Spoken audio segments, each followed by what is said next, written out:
Hello good morning नमस्ते सबैजनाले। I hope सबैजना सन्चै हुनुहुन्छ होला अनि मेरो भिडियोहरू पनि हेर्दै हुनुहुन्छ होला भनेर।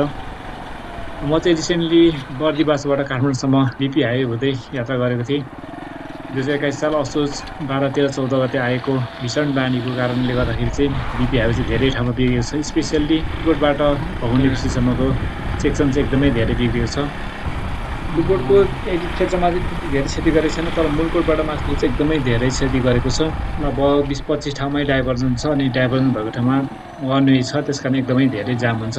यदि तपाईँहरू यो बाटोमा यात्रा गर्दै हुनुहुन्छ भने यो भिडियो हेरिसकेपछि मात्रै यात्रा गर्नुहोला। सडकभरि धुलो नै धुलो छ, हिलो नै हिलो छ। एकदमै धुलो उडाउँछ गाडीहरूले, पुरै भिजिबिलिटी नै ब्लक हुन्छ। त्यसै गरी हिलोहरू पनि छ, कति ठाउँमा धुलो धेरै भएर चिप्लिन्छ पनि। म मोटरसाइकल पनि झन् यस्तो चिप्लेर म पनि लडेँ। अनि मोटरसाइकलहरूले गर्दाखेरि त्यसै गरी उकालोमा कुनै कुनै ठाउँमा गाडीहरूले तान्दैन अनि एकदमै धेरै जाम हुन्छ।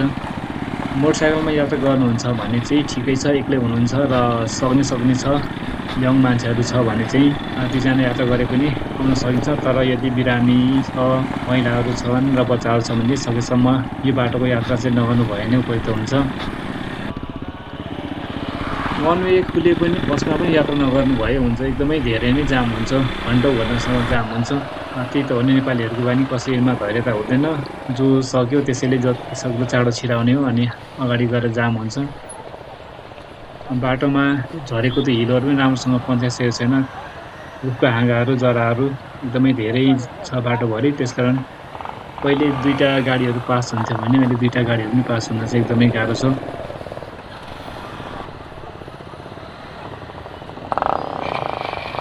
त्यसै गरी एक्लै सकेसम्म यात्रा नगर्नु होला। बाटोमा मोटरसाइकलहरू बिग्रियो भने पनि बटाउने ठाउँ छैन।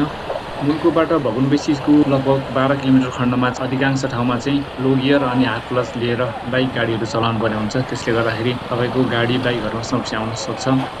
त्यसै गरी बाइकमा यात्रा गर्नुहुन्छ भने चाहिँ छालाको जुत्ताहरू चाहिँ नलागिकन आउनु होला। पानीमा बाइकहरू चलाउनु पर्ने हुन्छ, त्यसले गर्दाखेरि तपाईँको छालाको जुत्ताहरू बिग्रन सक्छ।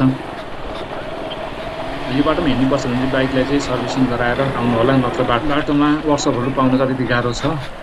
विभिन्न ठाउँमा प्रहरीहरू चाहिँ यातायात सुचारू गर्नलाई बस्नु भएको छ, उहाँहरूलाई सहयोग पनि गर्नुहोला। त्यसै गरी धुलीखेलबाट तलतिर जानुहुन्छ भने भगुन्डे बेसी हो लास्ट स्टेसन पेट्रोलको, त्यहाँबाट चाहिँ फुल ट्याङ्की गरेर जानु होला। अनि फुल ट्याङ्की गर्दा पनि तपाईँको चाहिँ यात्रा कम्प्लिट हुँदैन भने चाहिँ पेयर बोतलहरूमा चाहिँ पेट्रोल हालेर जानु होला। त्यसै गरी तलतिर बर्दिवास आउँदा पनि कमलामाई सिन्धुलीमा लास्ट स्टेसन हो पेट्रोल पम्पको, त्यहाँबाट माथि चाहिँ आउँदैन पेट्रोल पनि, फुल ट्याङ्की गरेर आउनु होला।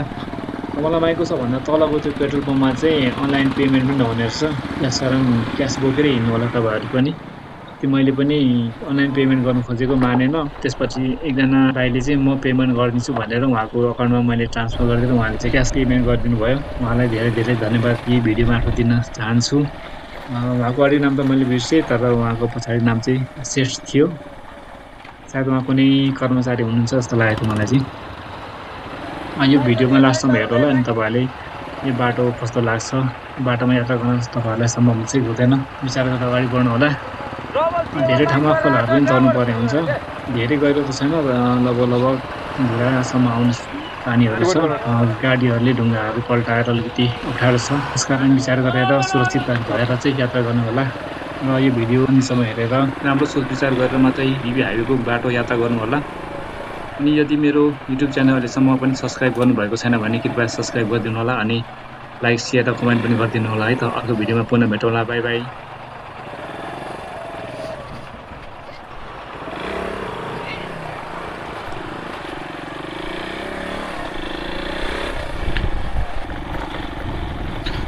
बाइकको त भ्यालै छ नि।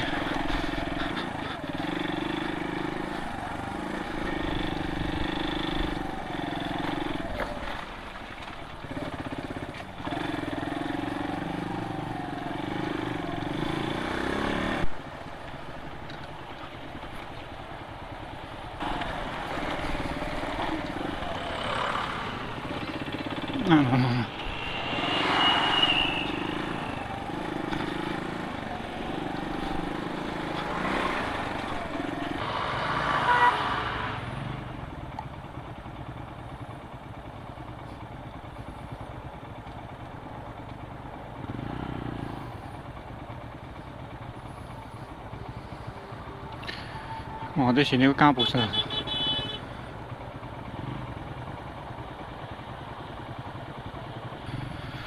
ल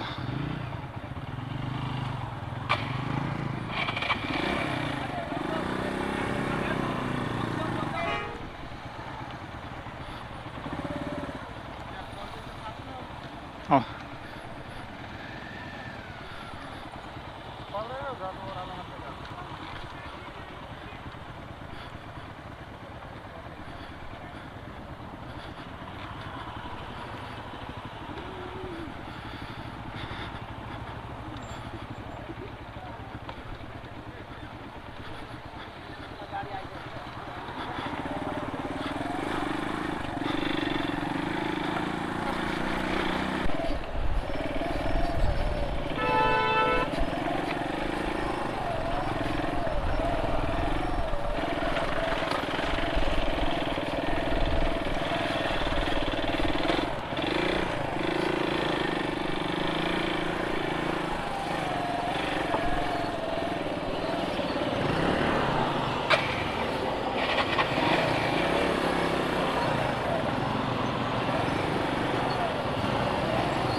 गाडी बिग्रियो जस्तो छ बिग्रियो हो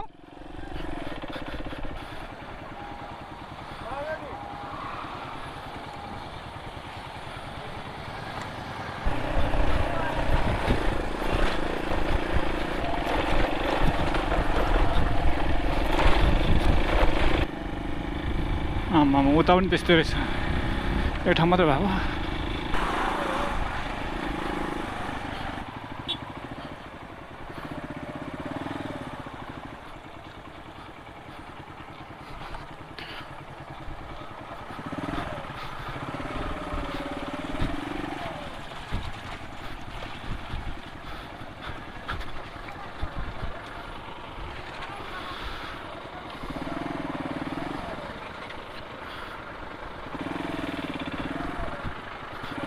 आमामा बिग्रियो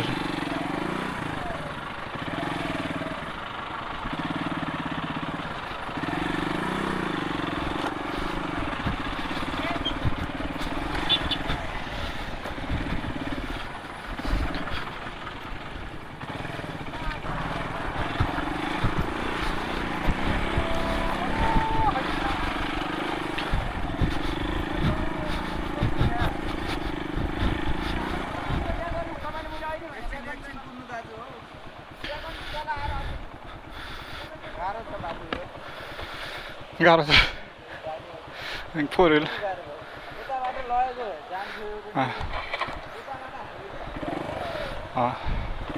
म गइदिन्छु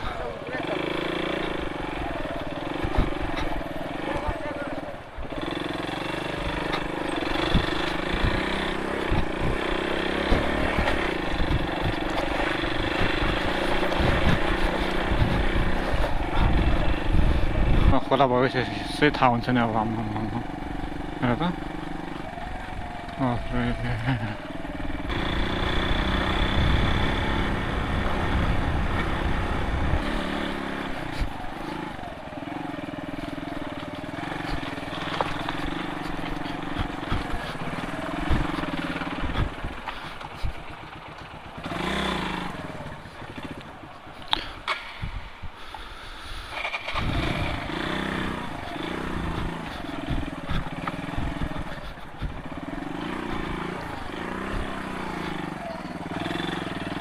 एक्काइस इन्चको व्हिलको काम लाग्यो आज चाहिँ मजाले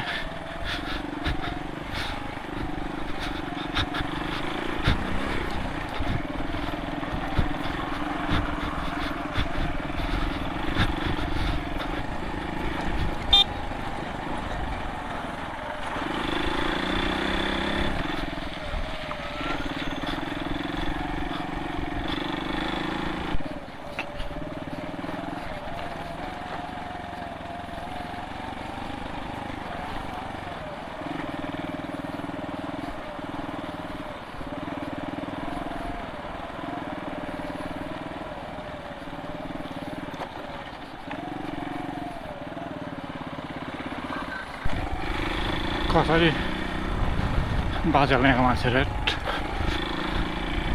खोला किनारा भरमा आउनु एकदमै डेन्जर नै हो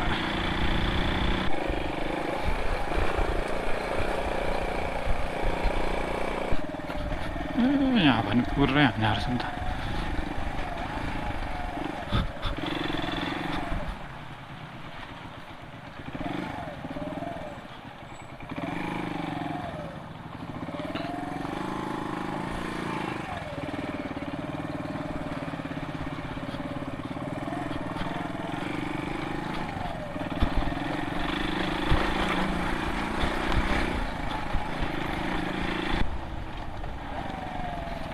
यस्तो बनाएको छ